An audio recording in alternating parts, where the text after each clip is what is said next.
네, 개장 전에 이슈와 관심 종목까지 골라보겠습니다. 매매 기술 시간입니다. 매일 이 시간에는 주식명가 MTNW 다냐쌤 그리고 박진섭 어드바이저와 함께하고 있는데요. 먼저 시장의 한마디 열어보겠습니다.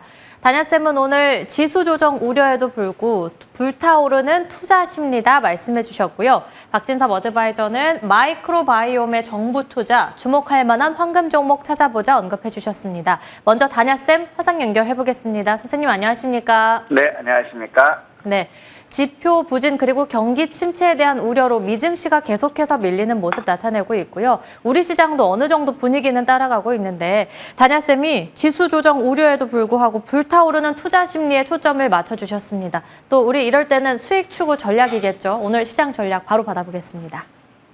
지금 시장 같은 경우는 기관들 입장에서는 박스권 상단을 높였거든요.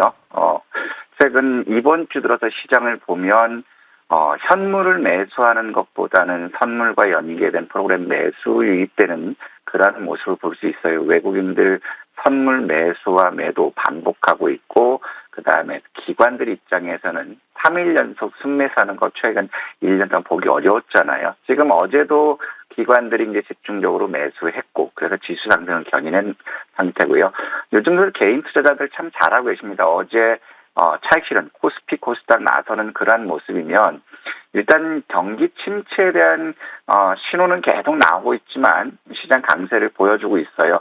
그러면 투자 심리가 위축되지 않았죠. 왜냐하면 개인 투자들 입장에서는 어제 상황에서 현금을 충분히 만들어놨기 때문에 오늘 기관들 매도를 해서 지수가 조정 보이면 매수로 다시 전환할 수 있다는 것, 이런 것들이 이제 시장의 심리는 뜨겁게 달궈져 있다라는 거고, 이런 상황에서는 역시 종목 장세, 적극 수익 추구 전략 여전히 유효하다라는 겁니다.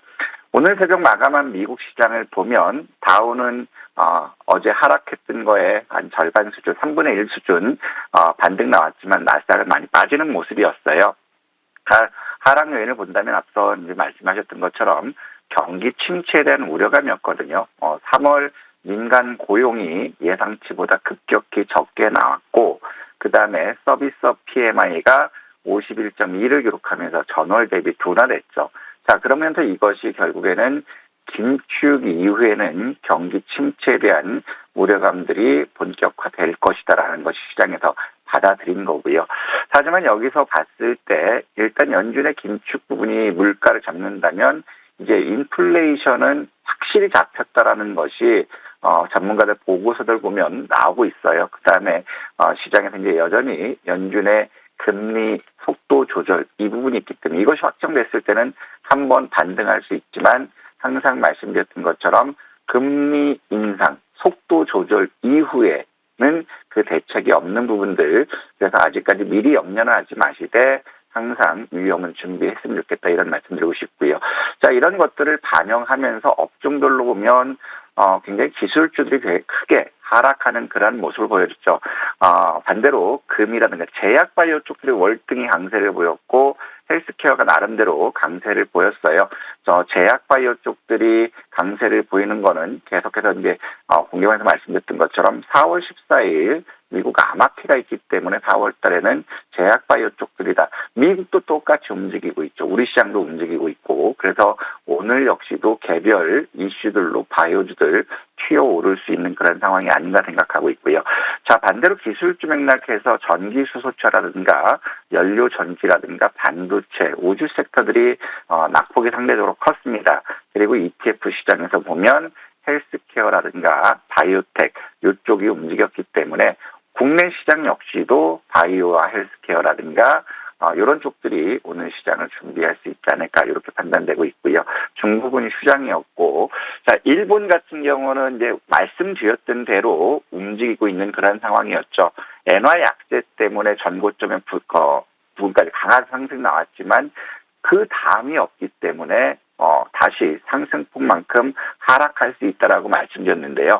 일본 같은 경우도 어제 같은 경우는 미국의 경기 침체 우려가 다시 부각됐죠. 그 다음에 이로 인해서 이제 엔화가 강세를 보이면서 수출주들이 약세를 보였어요. 그래서 어제 큰 폭의 하락하는 그런 모습을 보여줬거든요.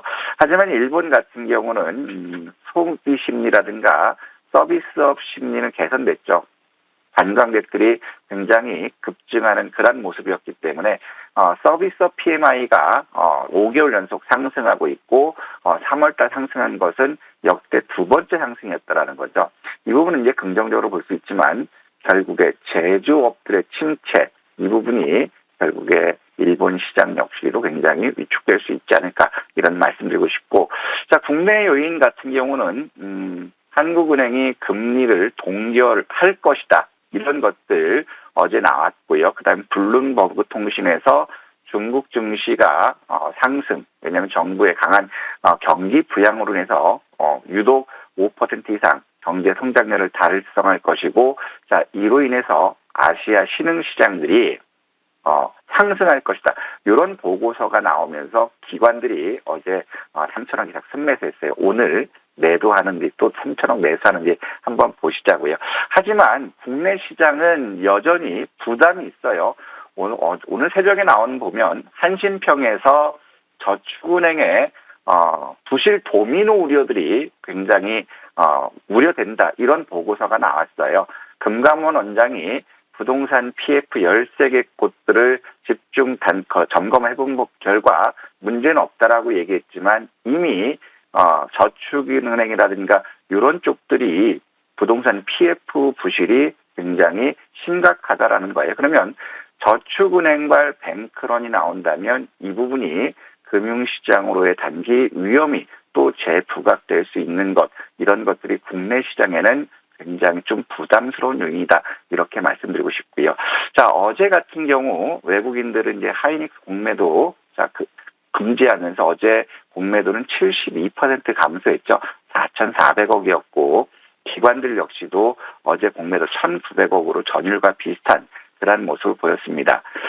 그러면서 원달러 환율을 보면 원달러 환율이 굉장히 우려스러운 상황이에요. 어제 원화가 강세를 보였지만 워낙 강세폭이 줄어들었어요. 1,310원 50전으로 마감했어요. 그리고 또 역외 시장에서는 1,314원 96전으로 또 상승해서 끝났거든요. 특히 여기서 우리가 환율 부분에서 봤을 때 원달러도 중요하지만 원엔도 한번 지켜봤으면 좋겠어요. 불과 6개월 전만 하더라도 원엔이 9.3에 있다가 어제 시점에서 10을 넘어갔다라는 거죠. 그러면 이런 것들은 원화 가치가 그만큼 절하되는 거기 때문에 이런 부분들 수입이라든가 이런 쪽에는 굉장히 부담스럽고 해외여행 쪽에서도 앉은 자리에서 요만큼 또 손해를 보는 거기 때문에 자 환율 부분은 우리가 간과해서는 안 될 것 같다. 이 환율 부분이 안정화되지 않으면 여전히 시장의 위험은 높아질 수 있다. 이런 것들이 조금 부담스럽게 작용한다라는 거예요. 자, 이런 것에도 불구하고 어제 외국인들은 코스피에서 175억 순매도로 굉장히 줄였습니다.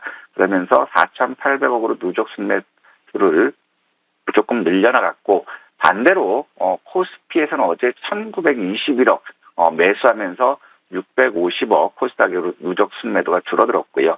그다음에 선물 시장에서 지난번 1조 원 매도했다가 어제 4천억 이상, 그제 4천억 이상, 어제 6천억 이상 순매수하면서 2천억 누적 순매수로 움직였거든요. 결국에 선물 가지고 지수를 흔드는 그런 모습들이 시장의 체력이 그렇게 좋아 보이지 않는다 이렇게 판단되고 있고요. 자, 그런데 코스피 거래대금은 어제 27% 감소한 9조 8,100억 기록했고요. 코스닥은 전일과 비슷한 13조 4천억을 기록했기 때문에 일단 어느 정도는 지수의 상단권에서 돌파를 위한 숨고르기냐 아니면 차익 매물 증가에 따른 일시적인 조정 국면이나 이런 기로점에 온 것이 아닌가 생각되고 있고요.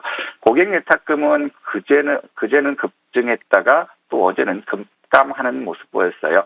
4.75% 빠지면서 50.53을 기록했고 그다음에 CMA 역시도 감소세를 보이면서 62조 8,600억 기록했거든요. 자, 그러면 마켓머니 펀드는 이제 집 나갔던 자금들이 돌아오는 모습이에요.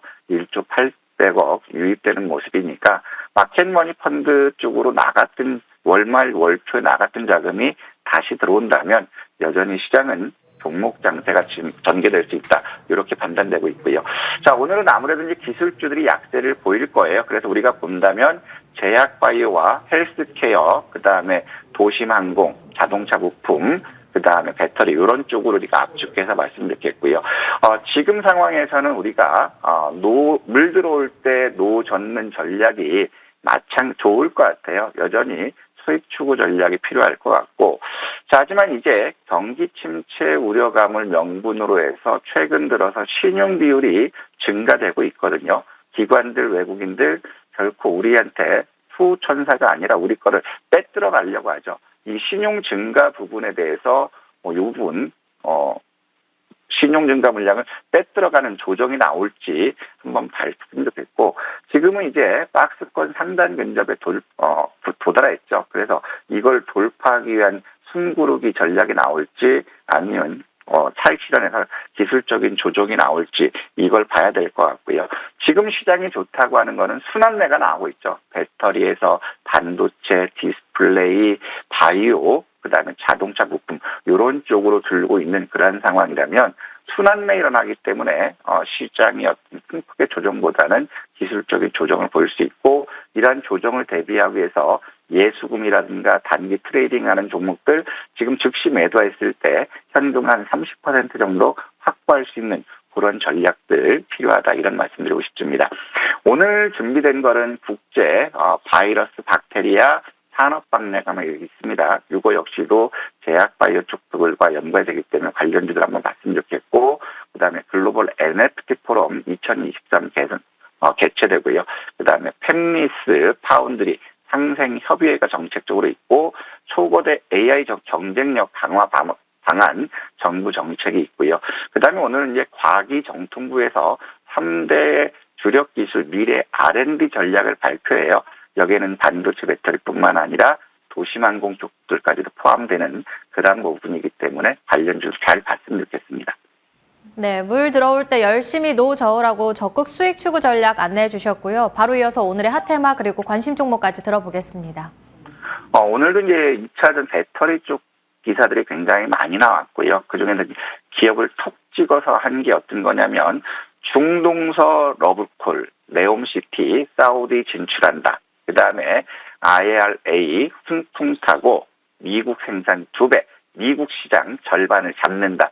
결국에 풍력 관련해서 CS 그룹이거든요. CS 윈드가 이렇게 한다고 있기 때문에, 자, 이런 것들은 기후변화라든가 이런 것들 협력되기 때문에 CS 윈드라든가 CS 베어링이라든가 동국산업, 오늘 풍력 섹터를 봤으면 좋겠고요. 그중에서 대장격인 CS 윈드를 봤으면 좋겠어요.